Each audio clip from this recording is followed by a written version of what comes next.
Every now and then you meet someone that's doing something big to help people and you can't help but want to get involved yourself. So we'd like to introduce you to Sam Webb. He's one half of a group called LIVIN, and Lord knows we like a duo.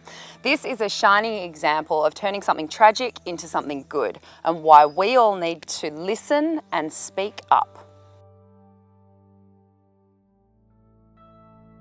LIVIN came about when Casey Lyons and myself lost our best mate, Dwayne Lally, on the night of September 15th, 2013, to a mental illness. That night, I was at a party with Dwayne. He invited me over to a party. It was a great night. There was a fair few people there. It was like any party, I guess. There was a lot of alcohol, a lot of people just having fun. It was loud, music was going off, and having a good time, talking, yelling, screaming. Life of the party, as Dwayne always was. He called me into his room that night, around about 11 o'clock, 11:30, and he's like, "Webb, come down here, come to my room." I'm like, "Yeah, what's going on?" And then he just said,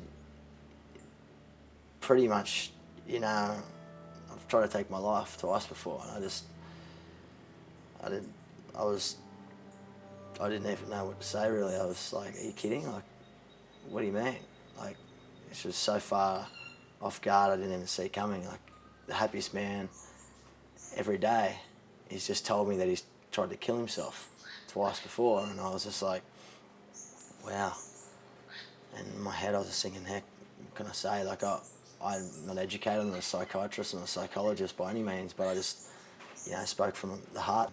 I just said, "Look, you've got that much support network around, we're all here to help you." And yeah, he's just like, "I promise you, Webb, I wouldn't do it, and thanks for being there for me, and I'd like to know that I can call you or speak to you whenever I feel down or out." I'm like, "Mate, ring me whenever you want. Like, even if I'm struggling or going through some bad times, you know, I'll do whatever I can to help you and make sure you feel, you know, better."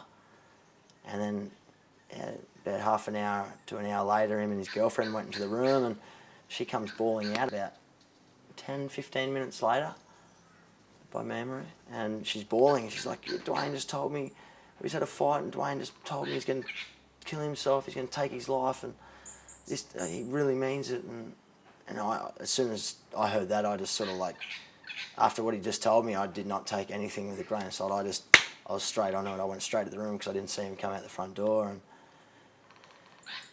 looked everywhere in the house. It was, "Lally, where are you? Dwayne, what are you doing? We just spoke about this," and there was nowhere to be seen in the house. And first thing I did was jump straight in the car and ringing him non-stop, trying to find him. Went straight to down the road to this bridge. There's no response. I'm like, this can't be, like, this isn't happening. He's going to be all right. Yeah, no call. We drove halfway around the Gold Coast that night looking for him. And no reply messages, no phone calls. Phone was still ringing, it was still on, but he wasn't answering. And after he wasn't answering, his mum's called. Him and his mum were close. And when she was trying to ring him and he wasn't replying to her, it wasn't a good sign, that's for sure, you know. And the next day I got about 5:30 in the afternoon, I got a phone call from one of the boys saying that Dwayne had been found. He was hanging from a tree in Tallabudra. I couldn't believe it. Like, to go to the hospital, I had to see when they pulled that curtain back. Like, Casey and I, we just looked at each other and just went, "There's something we've got to do about this. This is not good." Casey and I tried to, you know, obviously turn a negative into something positive, and, you know, Dwayne wouldn't have liked his death carried in vain, and we were sitting there and thinking, what are we going to do? We've got to do something about this.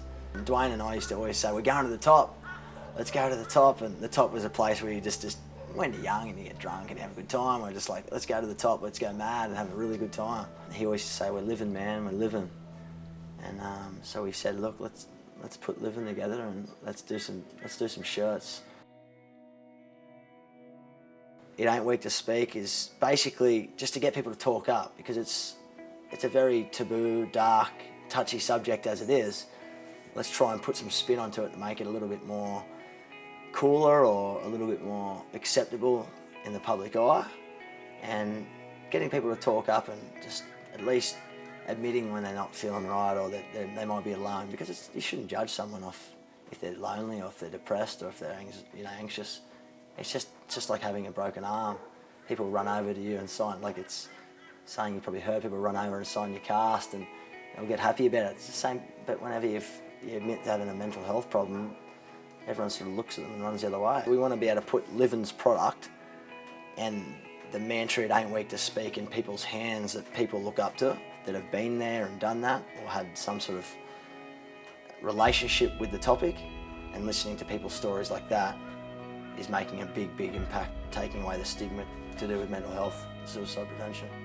Obviously, I'm not a professional in the field of, you know, doctoring and GPs and psychologists and psychiatrists and things like that, but I guess from a mate looking in on another mate, you might look at, you know, change of motivation, eating habits, whether they're not contactable on their phone or they might not be communicating to you like they used to, they're a bit odd, a bit weird.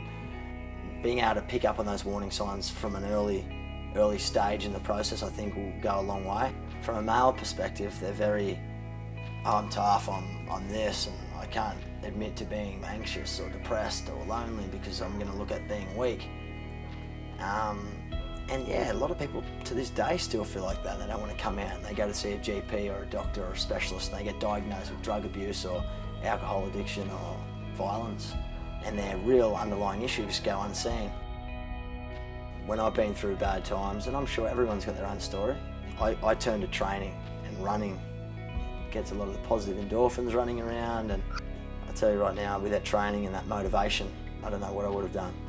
My personal motto is the triple P, keeping positive.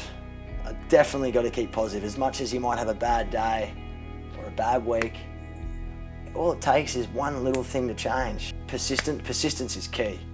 If you wait for a job or trying to date a girl or whatever it may be, don't give up. But I guess at the end of it, you've got to be patient. Results don't happen overnight. Takeaway from Dwayne's story, I think, listen to people. Listen and be there if they're asking for help. Just listen. It's probably one of the most strongest things you could possibly do.